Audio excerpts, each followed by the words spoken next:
There have been many anti-war songs recorded over the rock and roll era. Some roared with hellfire protests, while others were subtle classics that society desperately held on to provide comfort and hope during the perils of World War. In 1982, a deep discussion between a father and a son about the atrocities of a senseless war inspired a truly moving anti-war pro-soldier song by the great Mark Knopfler. The story behind the climactic title track of the album Brothers in Arms is next on Professor of Rock. Hey music junkies, Professor of Rock, always here to celebrate the greatest artists and the greatest songs of all time.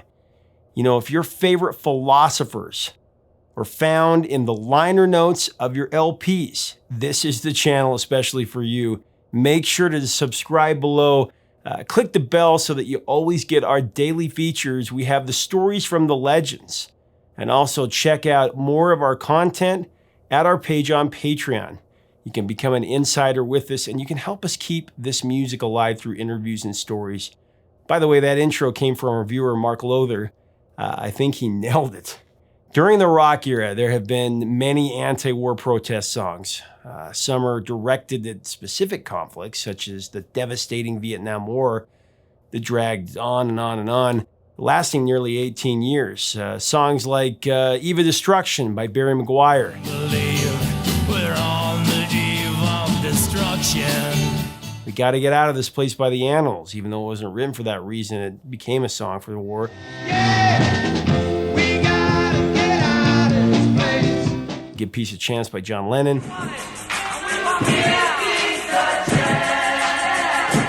Bob Dylan's All Along the Watchtower that was popularized by Jimi Hendrix.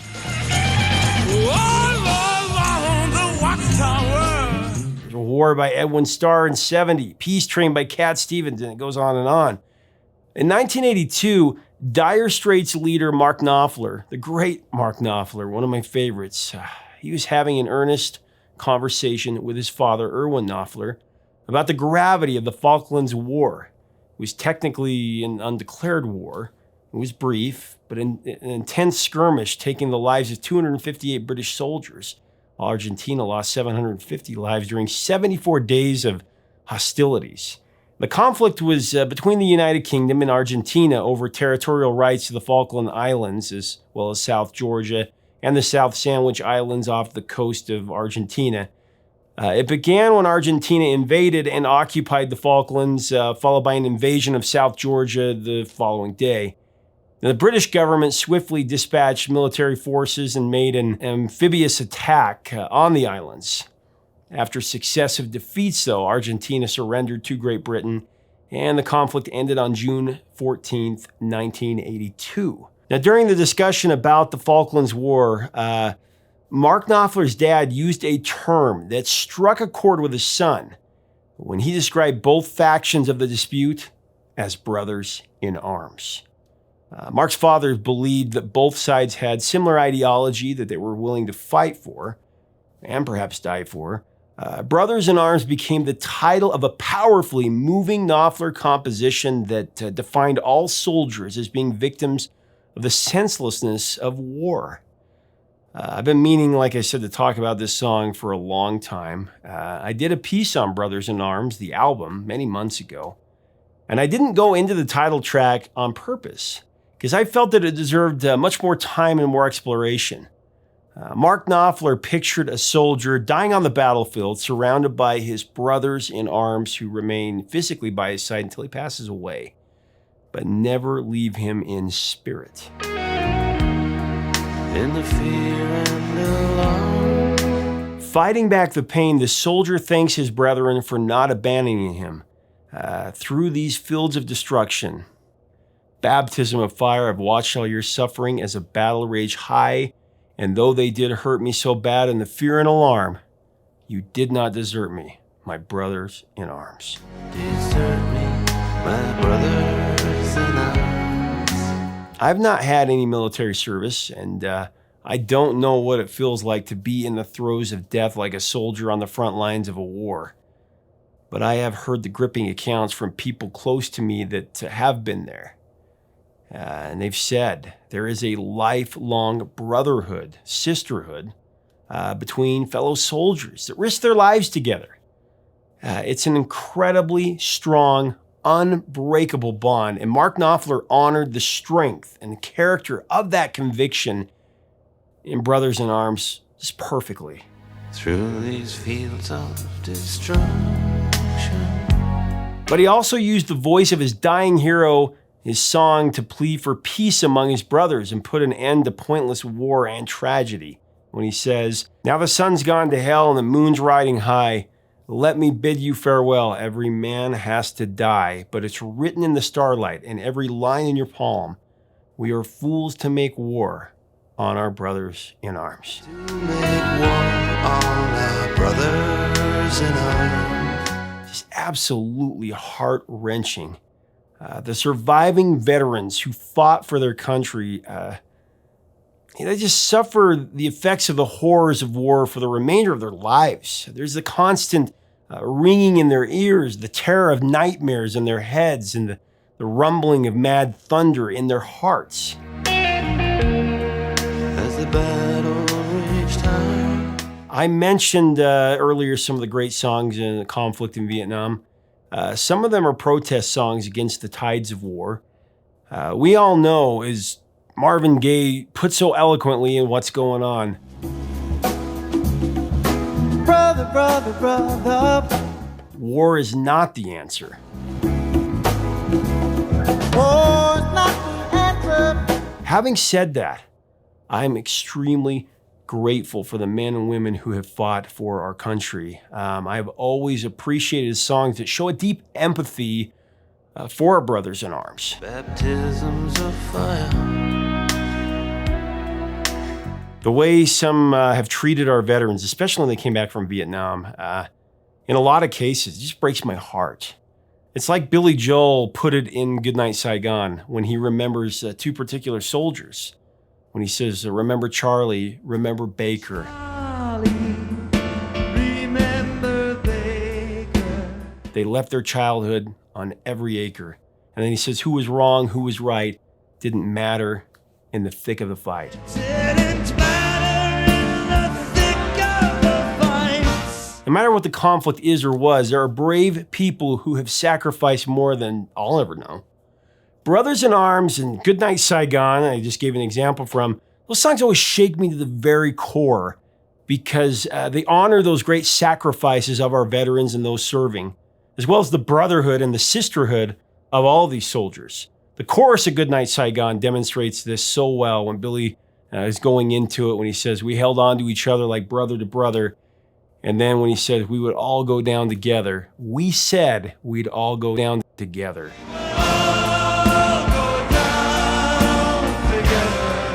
With Brothers in Arms, it was chosen as the solemn closing act and the title track for Dire Straits' celestial opus, Brothers in Arms.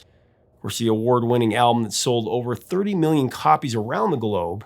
The arrangement of Brothers in Arms, it develops in a haunting progression that it's really similar to another Dire Straits classic, Telegraph Road.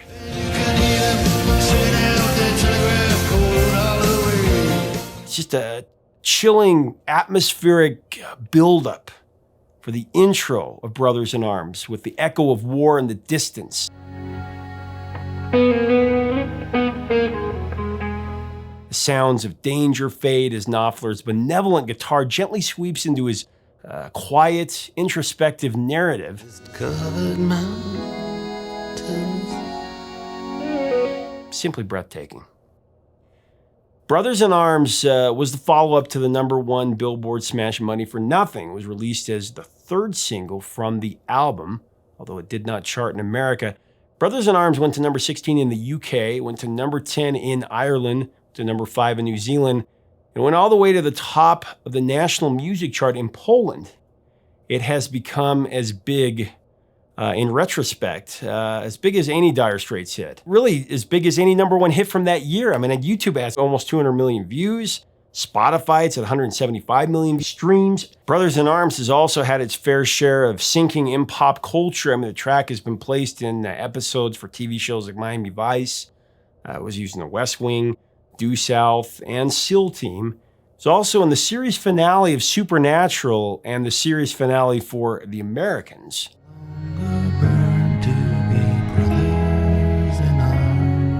Now, on the big screen, Brothers in Arms was featured in a pivotal scene in the film Spy Game. It starred Robert Redford and Brad Pitt. Really like how they used it there.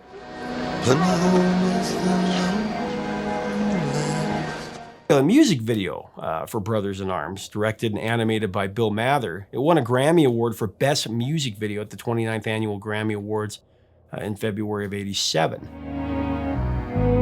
Now the sun's gone to hell. A new version of Brothers in Arms was actually recorded by Mark Knopfler in 2007. This was at Abbey Road Studios. It was commemorating the 25th anniversary of the Falklands conflict. Desert me, my brothers in arms. It was a special project. It was created to raise money for veterans suffering from the emotional and physical aftershock of post-traumatic stress disorder. In the starlight. Brothers in Arms. It's been reinterpreted as well. Interesting cover versions. Joan Baez remade the song in 1987.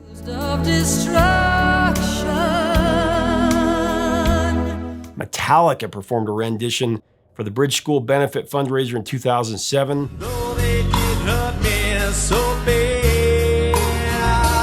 Ryan Kelly gave it a Celtic flavor. That was in 2008. Make war on our brothers in arms. And then the Finnish metal band Northern Kings recorded their version in 2007.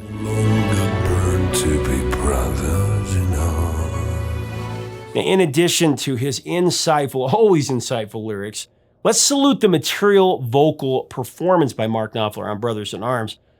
Knopfler delivered an organic, unprocessed vocal on the track. It's just a glorious, heartfelt expression from one of our greatest interpreters of song, period.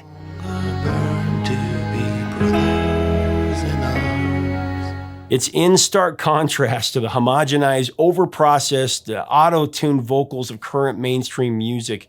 I mean, it's a great reminder of what we are missing right now, and that our ears and our souls crave real human emotion, real human vulnerability. Just truly an inspired performance that carries a soft yet compelling authenticity to encapsulate the heart-wrenching reality of a soldier's lament. Every man has to die.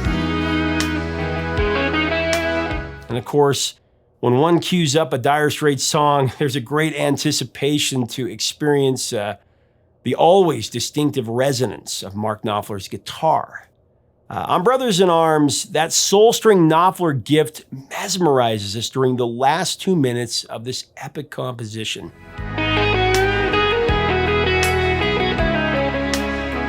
He was very discerning on the instrument that he chose to play on Brothers in Arms, carefully selecting a Gibson Les Paul on the recording of the track instead of his trusty Fender Stratocaster.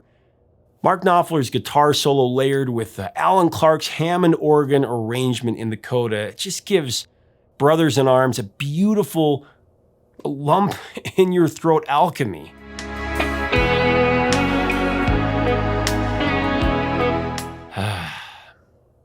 They just don't make songs like this anymore. They don't.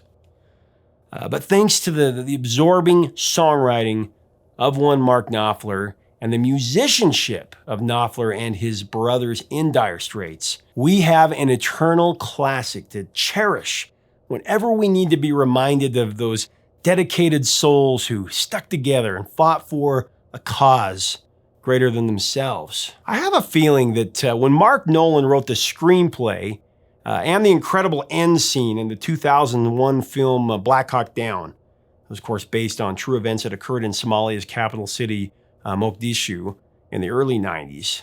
I think that he was thinking of this song, pretty sure. The end scene, where Eric Bana is talking about the realities of war. Hoot, Eric Bana's character, you remember he's talking to Josh Hartnett, his character, and he says, "When I go home..." People ask me, "Hey, Hoot, why do you do it, man?" Why? You some kind of war junkie? I won't say a word. They won't understand. They don't understand why we do it. They won't understand. It's about the men next to you. And that's it. That's all it is. For those of you watching this who have served or are serving, I want to offer my deepest gratitude for your sacrifice. And for those watching who have loved ones who are serving or have served, please put your arms around them the first chance that you get, because the truth is, regardless of politics, social philosophy, or public opinion, they will always be brothers in arms.